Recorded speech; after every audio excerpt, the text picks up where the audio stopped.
Approximately 130 yards from his target on a rooftop, a 20-year-old gunman fired multiple shots with an AR-style rifle in a failed assassination attempt against former U.S. President Donald Trump. He was identified by the FBI as Thomas Matthews Crooks. Here's what we know about him.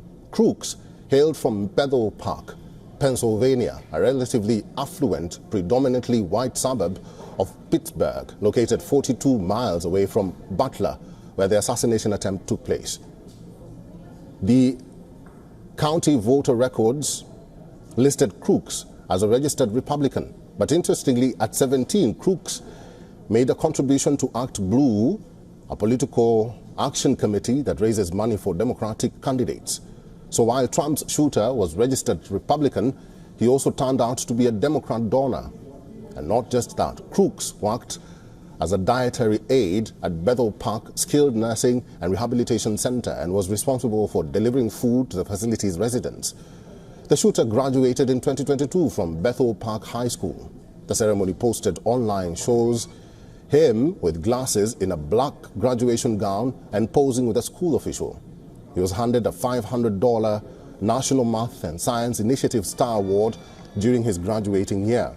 Crooks allegedly had a penchant for camo outfits and video games. His classmates identified him as a loner while delving into his past and his personality. Now, according to his half a dozen former classmates, Crooks was rejected from his high school's rifle club. He was told not to return due to, quote, what a bad shot he was. I didn't have any interaction with him, but he was like a kid that was always alone. He was always bullied every day. He was just an outcast. While he carried out one of the most high-profile shooting, Crooks wore a grey T-shirt with an American flag purchased from the popular YouTube firearms channel Demolition Ranch. Eyewitnesses spotted him moving across the roof before positioning himself to fire at Trump while he was speaking. Accounts from the rally suggest that multiple spectators saw a man bear crawling with a gun on a building outside the security perimeters, but they were ignored. Law enforcement and the Secret Service failed to heed the warnings. Within minutes, a burst of gunfire erupted towards presidential nominee Donald Trump before Crooks was neutralized by a counter-assault team.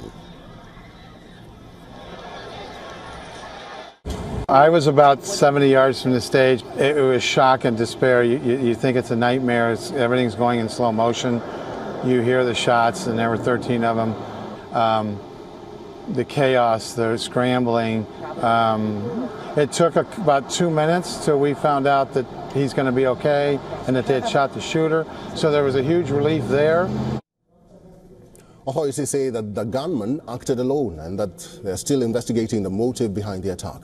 2 explosive devices were recovered from Crooks' car and 1 from his home. In November, Crooks would have reached a political milestone by becoming eligible to vote in the presidential election for the first time. For all the latest news, download the WION app and subscribe to our YouTube channel.